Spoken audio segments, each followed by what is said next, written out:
अस्सलामुअलैकुम इमदाद। सूरत हाल एक बार फिर दिलचस्प हो गई है। वो कहते हैं ना, वक्त कम मुकाबला सख्त। तो दोबारा पाकिस्तान में सियासी सूरत हाल वही बन गई है। वक्त कम है, मुकाबला सख्त है। सिर्फ एक दिन का वक्त है बीच में, और उससे अगले दिन पार्लियामेंट का ज्वाइंट सेशन बुलाया गया है। 11-11-11 3-11 जोड़कर ये पता नहीं अब हिसाब किताब लगा है या कुछ और हुआ है। लोग तो जो शक करने वाले होते हैं ना, जो हर बात पे शक करते हैं, वो तो ये शक कर रहे हैं कि भाई ये जो इमरान खान साहब ने ज्वाइंट सेशन इतने अरसे से सोचा हुआ था कि बुलाना है, तो वो अब आकर 11-11-11 यानी 11 तारीख 11 नवंबर को 11 तारीख है, नवंबर का महीना 11, और वक्त है पार्लियामेंट्री सेशन का, ज्वाइंट सेशन का 11 बजे।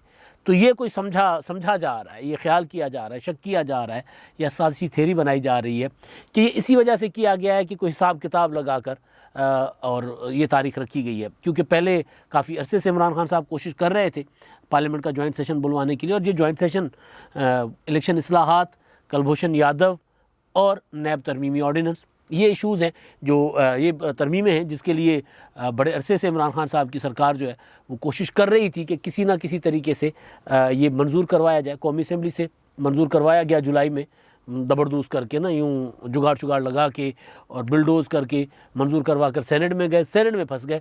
सेनेट में गए तो सेनेट में ऐवान में पेश ही नहीं कर सके, स्टैंडिंग कमेटी में ही उड़ गए, और वहाँ पर आकर इलेक्शन कमीशन ने तो जो आंखें दिखाई इनको, और जो ईवीएम पर ख़ास तौर पर ईवीएम का मसला, बाकी मामला तो ज़ाहिर है अभी वो उसमें नहीं थे, लेकिन इलेक्ट्रॉनिक वोटिंग मशीन और ओवरसीज़ पाकिस्तानियों को वोट का हक़ देना, हल्का बंदियाँ, और दूसरा मामला था वो वोटर फहरिस्तें। तो ये सारे मामला थे जिसमें ज़ाहिर इलेक्शन कमीशन का अख्तियार बराह रास्त मुतासिर हो रहा था। तो इलेक्शन कमीशन ने ख़ास तौर पर ईवीएम पर तो बिल्कुल सख्त स्टैंड लिया कि जी ये नहीं हो सकता। बाकी मामला पर नेगोशिएशन हुई, तो वो वाला मामला इमरान खान सेनेट में फंस गया था। सेनेट के बाद ज़ाहिर ज्वाइंट सेशन बुलवाने के लिए कई माह से इमरान खान की हुकूमत ने फैसला किया हुआ था कि ज्वाइंट सेशन बुलवाते, लेकिन हिम्मत नहीं पड़ रही थी।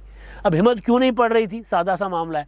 आज ही जब ये अपना फ़ैसला हुआ कि 11 नवंबर को 11 बजे यानी 11-11-11 जो इजलास होगा, ज्वाइंट अपना मुश्तरका इजलास होगा, तो उससे पहले अपोजिशन बैठी हुई थी। कल भी अपोजिशन बैठी हुई थी, और वज़ीर-ए-आज़म इमरान खान साहब काबीना के इजलास में बैठे हुए थे, और उसके बाद इमरान खान साहब ने ज़ोहराना दिया है।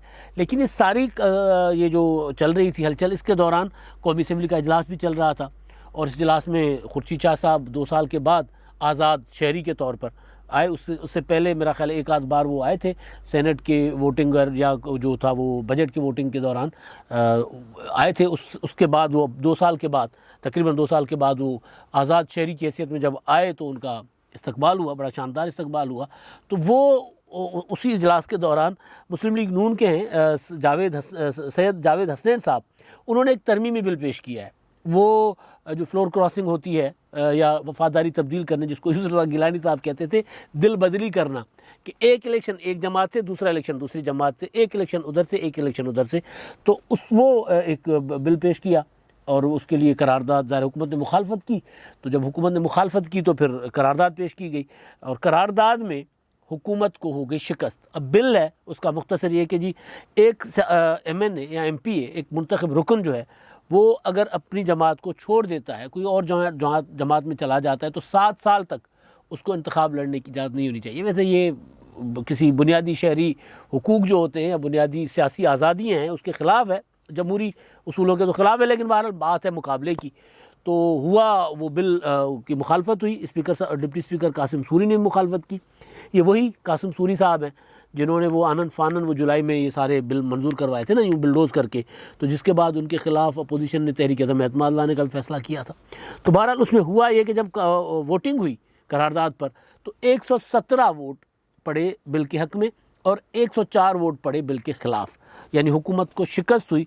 जिस पर फिर अयाज सादिक साहब ने, जो साबिक स्पीकर हैं, उन्होंने उठकर तकरीर की, और उन्होंने कहा कि जनाब आज हुकूमत को ये शिकस्त, और ये शिकस्त खुर्शीद शाह साहब की जो है वो नेक कदमों की वजह से, ऐवान में आने की वजह से, इन 2 साल के बाद आए, उसकी वजह से हुई, और इमरान खान साहब को अखलाकी तौर पर इस्तीफ़ा दे देना चाहिए। अब ये मामला था एक करारदाद का। तो करारदाद ज़ाहिर जब इसमें कानून साजी होगी तो मुमकिन है हुकूमत अपना ज़ोर लगा कर, अब ये ज़ाहिर कमेटी के सुपुर्द हो गया, उसके बाद जब ऐवान में पेश होगा अपना मंजूरी के लिए, या ऐवान में आता है या कमेटी से ही इधर उधर हो जाता है, वो अलग मामला, तब हुकूमत शायद ज़ोर लगाए। लेकिन अब हुकूमत का पूरा ज़ोर जो है वो है ये जो नए तरामीमी बिल पेश करने जा रही है, जिसके लिए 11 तारीख को परसों इजलास बुलवाया गया है, अपना जॉइंट सेशन बुलवाया गया है। अब इसमें दिलचस्प सूरत हाल है। मैंने ज़ाहिर है जब ये सारी सूरत हाल बन रही थी तो इस पर अपोजिशन का जो था अब एक साथ बैठ गई है अपोजिशन। हालांकि कमरजमान कायरा साहब जो पीपल्स पार्टी के साबिक वफाकी वज़ीर हैं, पंजाब के साबिक सदर हैं और बहुत ही वोकल किस्म के और एक मुदब्बर सियासतदान भी समझे जाते हैं, तो उन्होंने एक आज लाहौर में जो हल्का है NA 133 वहाँ पर थे, वहाँ पर उन्होंने एक स्टेटमेंट मीडिया से गुफ्तगू करते हुए एक जुमला उनका जो है वो बड़ा चुभ रहा है सबको। ज़ाहिर है वो इन हालात में जब शाम को बैठी मुस्लिम लीग नून और पीपल्स पार्टी की लीडरशिप एक साथ, फिर सुबह एक साथ बैठी, फिर स्टेयरिंग कमेटी बनी पार्लियामेंट की हद तक। स्टेयरिंग कमेटी में फैसले होते हैं कि इन सारे बिलों को, सारे कवानीन को जो है वो करना है, हमने रोकना है। तो वहाँ पर पीपल्स पार्टी के मतलब कोर समझे जाते हैं ना कमरजमान कायरा साहब, बिल्कुल वो जो बिलावल भुट्टो जरदारी साहब के साथ फुल टाइम उठना बैठना, आसिफ जरदारी साहब के साथ। तो वो जब ये कह रहे हैं, उन्होंने कहा कि ये मुस्लिम लीग नून जो है वो बैक चैनल राब्ते जो है ना पहले वो ख़त्म करे और वोट को इज़्ज़त वाला मामला जो है वोट को इज़्ज़त दो तब माना जाएगा जब वो ख़त्म होगी। ज़ाहिर है मुस्लिम लीग नून के या पीपल्स पार्टी के इन जमातों के राब्ते तो होते हैं, तो वो स्टेटमेंट के ऊपर फिर ज़ाहिर सवालात उठ रहे हैं कि यार ये क्या हो रहा है। लेकिन वो स्टेटमेंट जो थी, जो मैंने चीज़ों को देखा है, तो उस स्टेटमेंट का इन पार्टियों के अंदर कोई इतना बड़ा बुराया नहीं मनाया गया। इवन मुस्लिम लीग नून में ज़ाहिर पब्लिकली तो बातें होती हैं, लेकिन उसका असर वो जो जॉइंट सेशन में क्या होता है, वो वोटिंग होगी या इत्तेहाद होगा, उस पर शायद ज़्यादा ना पड़े।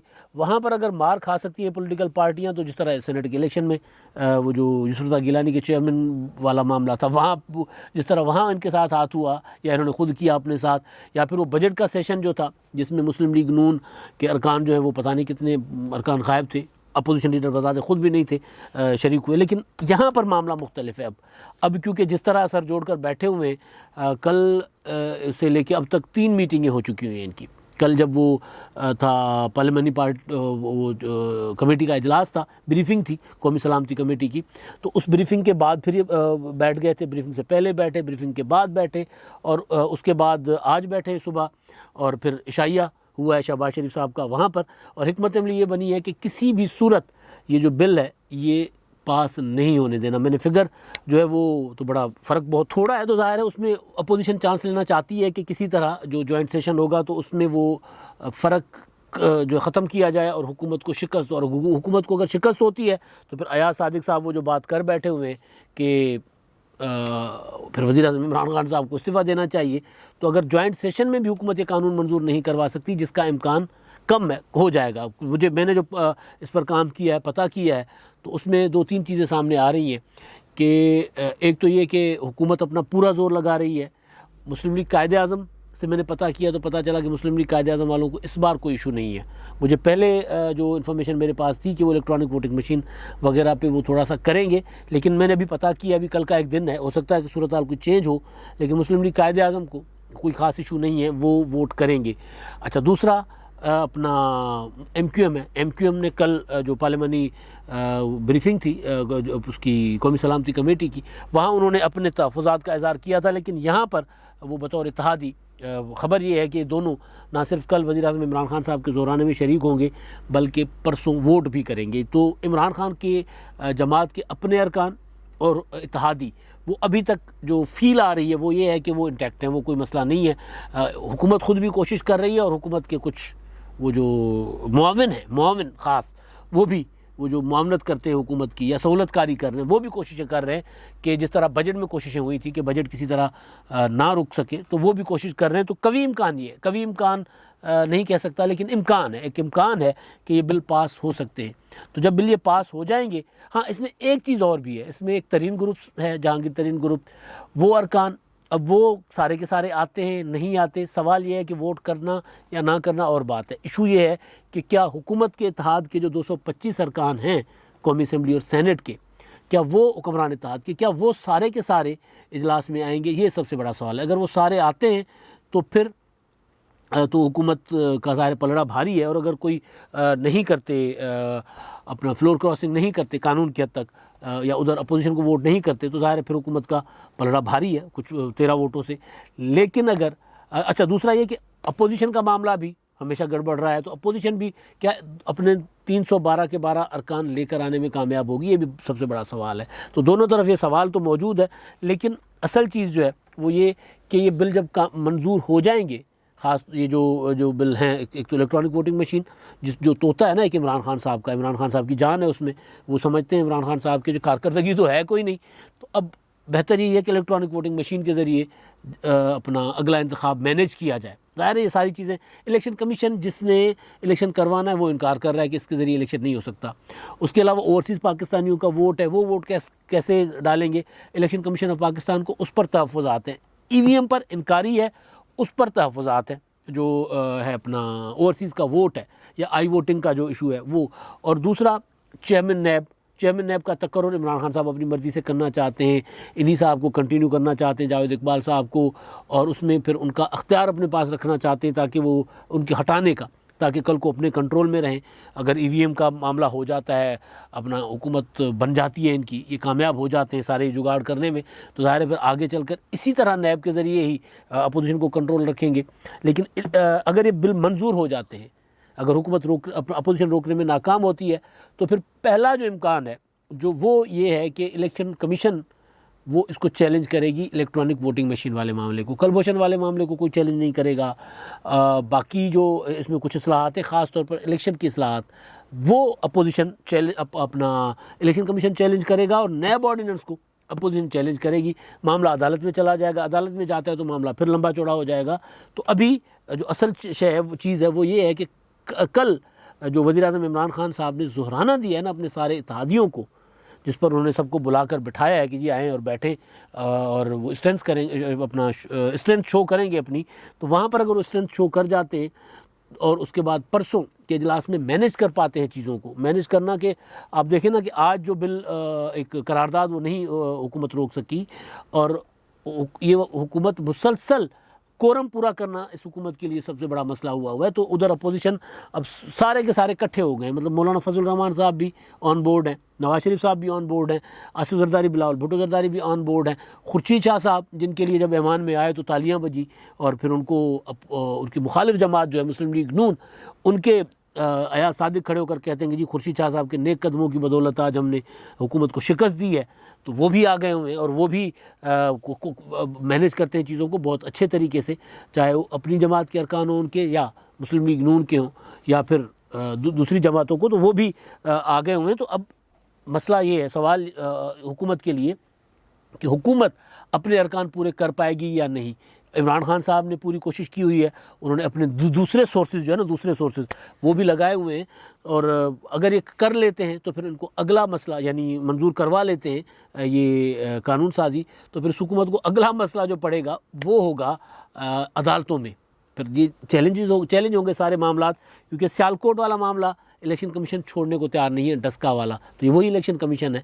इमरान खान की हुकूमत ने कोशिश की थी कि सियालकोट वाला मामला इधर उधर हो जाए, डस्का वाला, लेकिन एक रिपोर्ट के बाद दूसरी रिपोर्ट आ गई है, और जो अफसरान मुलविस करार दिए गए हैं उनके खिलाफ कानूनी कार्रवाई हो रही है फौजदारी कवानीन के तहत, या उनको जज़ा और सज़ा का जो है वो रूल अप्लाई कर रहा है इलेक्शन कमीशन। तो फिर ये इलेक्शन कमीशन इस मामले को EVM जिस पर इनकार कर दिया है, और जिसके तहत जिसके लिए होने वाले जो लड़ाई या तलखियाँ हैं उसमें जो वज़रा मुलविस थे उन वज़रा को भी बुलाया हुआ है, वो भी 11 को आ रहे हैं, वो भी उनको भी बुलाया हुआ है। तो वो 11 को ज़ाहिर है पार्लियामेंट के जॉइंट सेशन में होंगे या फिर इलेक्शन कमीशन में जाएंगे, तो वो भी एक इशू बनेगा। तो वही इलेक्शन कमीशन ज़ाहिर है इस मामले को EVM को फिर इस्तेमाल से पहले चैलेंज कर लेगा। तो ये सारी चीज़ें, तो मुकाबला सख्त हो गया हुआ है, वक्त कम है, चाहे इलेक्शन हो या फिर ये वोटिंग का मामला हो। अब तक के लिए इतना ही, अल्लाह हाफ़िज़।